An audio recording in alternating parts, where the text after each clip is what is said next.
huge thanks to Nintendo for providing Xenoblade Chronicles 2 for review purposes. Now, enjoy the video.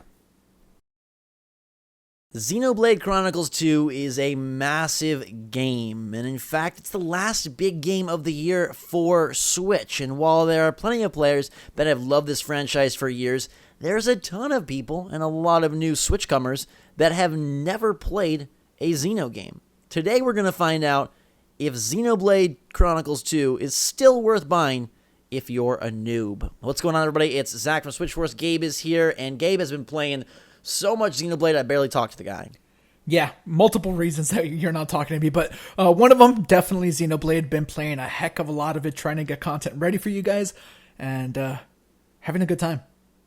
Awesome. So this is not a review. We have that up as well, but wanted to kind of go through, I came up with a list of 10 questions that I want to ask you if Xenoblade Chronicles 2 is right for me. And I thought about, how for a lot of people, a big JRPG can be intimidating, it can be daunting. This is not anywhere near as accessible or as easily conveyable what the game is, as like a Mario or a Zelda or a NBA or anything that, previously was released for Switch. It's a big deal. So I think a lot of people might shy away, and I kind of wanted to ask you and see if this is a door that I should open. Absolutely. But beforehand, let me just go ahead and let people know, no spoilers. There will be zero story spoilers of any kind here. And I don't know the question, so they're going to catch me off guard, but, we're not spoiling anything. Exactly. No spoilers.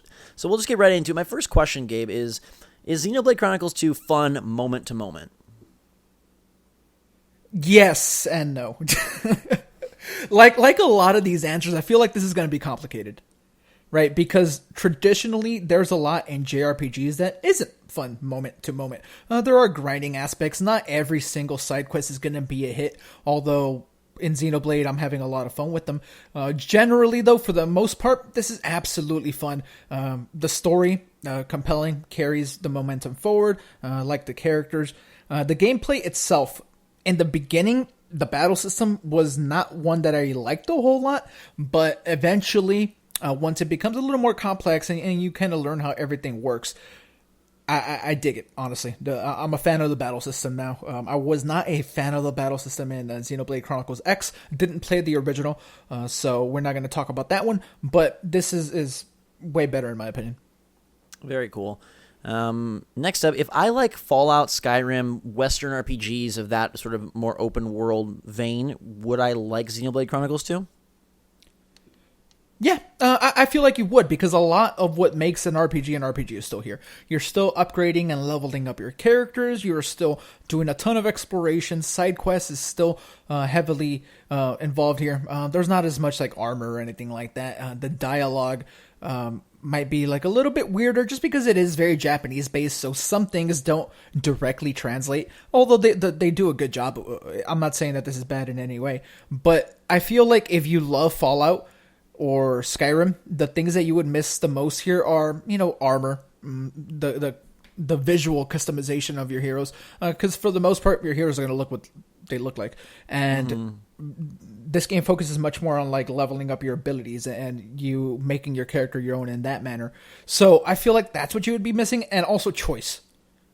Yes, that's a good one to point out. There is small sections in the game where you have to make choices, and okay, I won't keep talking about that, but this isn't Fallout where every time you're reading dialogue or hearing dialogue, there's going to be an option for you to pick what type of person you want to be in the world. That's not in this game at all. So if that's what you love about Western RPGs, that's not in this at all. Gotcha. I think that's a pretty thorough answer, and I feel like by the end of this video, I'm going to know if I should pick this up at midnight or not. I'm sorry. I'm sorry. I'm so thorough. My gaming fate for the weekend is in your hands. All right, so the next question is, if I have never played a Xeno title, will this still be cool to me? Absolutely. This one I can answer with certainty. This doesn't really have any ties to either Chronicles X or the original. Of course, thematically, and there are like some small references, tiny.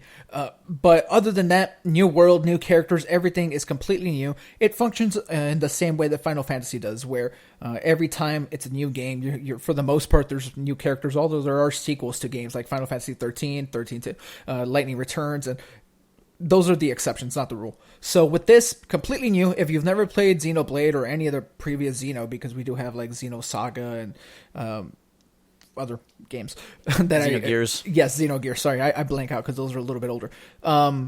Yes, you can absolutely jump into this and you will still find enjoyment, and you do not need to play the other at all. Cool. All right, so this is a big question, Gabe. I just got a Switch on Black Friday.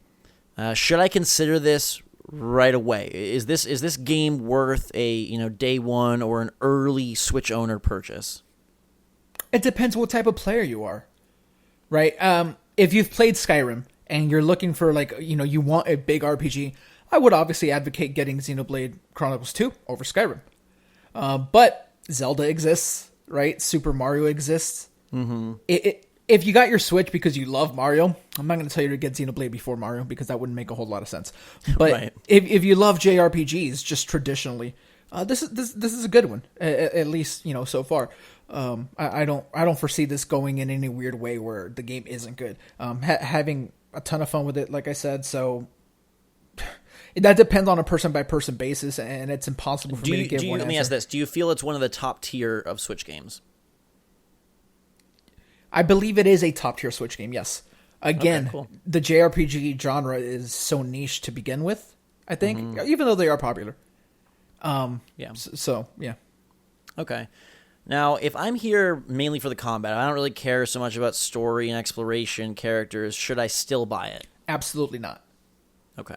You are not going to have so much fun with the combat that you're not going to care about that other stuff. For you to enjoy this game, you're going to need to care about the wide cast of characters. You're going to need to care about the world and all of this emotional stuff going on in the background. The combat is good. Especially when the system evolves, so like I said, it does. But this isn't Kingdom of Amalur Reckoning, if you remember that gem. And I'm saying gem in an honest way. I'm not being sarcastic. That game you could truly just play and turn off the volume and don't worry. This is not that kind of RPG. Okay, gotcha. That's good to know. Now this one might be weird as a follow up, but if I growing up, man, I didn't really like Final Fantasy. I haven't really enjoyed, stuff like I Am Setsuna. I'm not really a Chrono Trigger fan. Should I give this a try, or should I just automatically stay away? Well, again, multi-layered answer here. Some of the games you mentioned, like I Am Setsuna and Chrono Trigger, for the most part, that's very traditional turn-based combat. Right, especially I Am Setsuna. That's as traditional as turn-based gets. The combat system here is not turn-based at all. It's action-based. You attack on your own. People keep saying similar to an MMO, kind of. But, there are Final Fantasy games that are more action-based like this. But if you've never liked an RPG at all, a JRPG at all, would I say that this is going to change your mind? Probably not. This is still JRPG in the truest form, and this has everything that makes JRPGs great. But if the genre just isn't for you, then I don't see this changing your mind. Gotcha. Okay. That's good to know. This is a good one.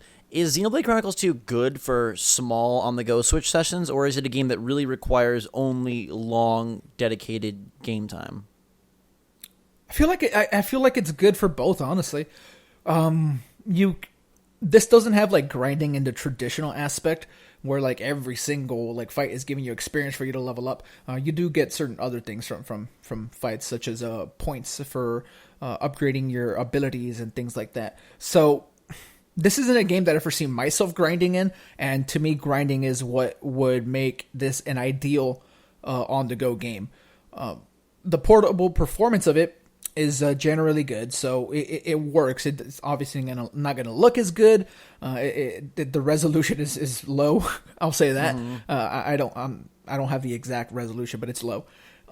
It works. Some of the side quests are short enough that you can finish in 10, 15 minutes. Some maybe even shorter. But some are multi-layered where you have to go fetch this, now go do this. Some are really long and intricate. So I feel like you can do certain things just very quick and get in, get out. But, this is still a game that I think requires a bunch of attention. Gotcha. Okay, this is kind of the flip side of an earlier question. Say I don't really care about gameplay and I just am all about story and characters. Should I buy it then? Yeah. I think gameplay is, at least for me, not the primary focus of this game at all. I mean, it's there because it needs to be. But the world and the lore and everything going on with the characters and the relationships of the characters, I feel like that is much more of a driving force when continuing this game that is not short.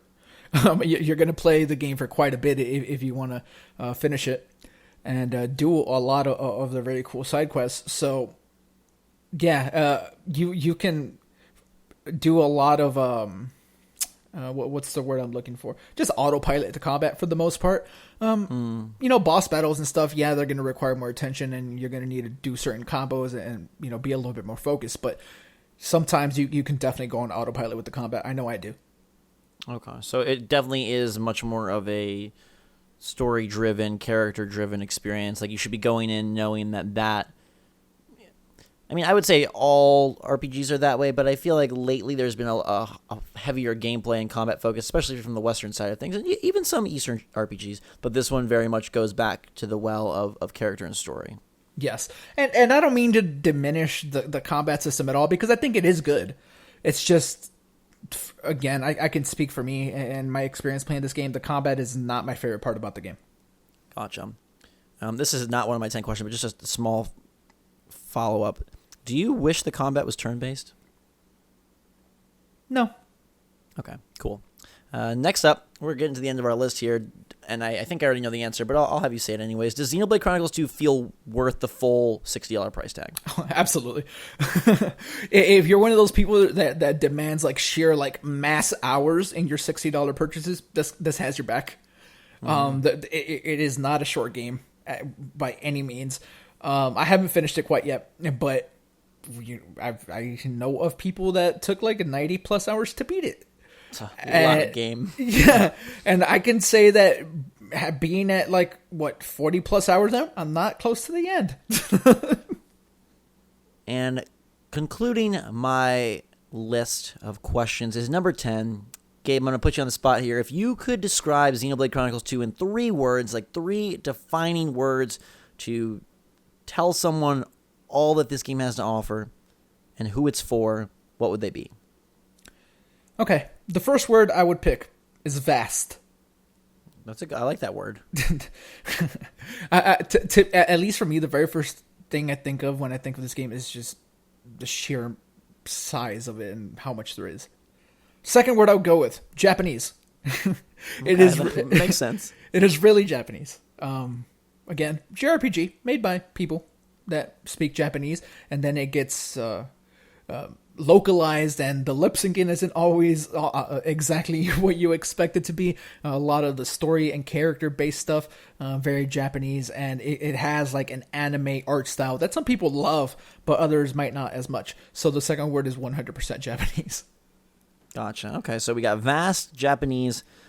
Impress us with your eloquence in this third word, Gabe. No, it's going to be a very uneloquent word, really. Sad. Okay. The game can be sad at times. Are we talking tearjerker? Not for me, but I can't speak for everyone. But there are definitely times where I'm playing this game and I just feel bad.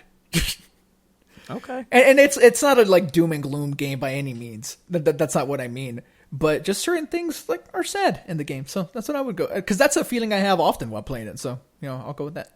All right. So it is a vast Japanese sad game, and one that has 90 hours plus of content. It has pretty solid combat, but not something that is the defining aspect of the game. It's cool if you've played Fallout and Skyrim, but if you don't like JRPGs at all, you should probably stay away. It can work for some small handheld sessions, but is going to need a lot of your attention. The characters and story are definitely the focus, and for the most part, it's fun moment to moment, and it allows new players to immerse themselves in the world without any prior knowledge. So I think that gives us... throw one more thing in. Okay. The music. Phenomenal. Also, if you like audio, look it up. So I think that should give you a pretty good idea. If you are a newcomer to the series or curious about the game, I kind of really wanted to, for myself also, just try to figure out if this is something I want to invest my December in. And hopefully this helps you decide as well. Let us know your take in the comments down below. Did any of this change your mind? Are you going to be playing the game? Are you going to be staying away from the game? And whichever you are, tell us why. Thanks so much for watching. Hope you have a fantastic day. Check out our other Xenoblade Chronicles 2 content and the rest of our awesome Switch content. Make sure to subscribe to stay up to date on all the latest and greatest from these games. And this is probably something we'll do more often because I had fun asking you these questions. And hopefully you guys did as well. So until next time, everyone, for myself and Gabe, thanks so much. SwitchForce out.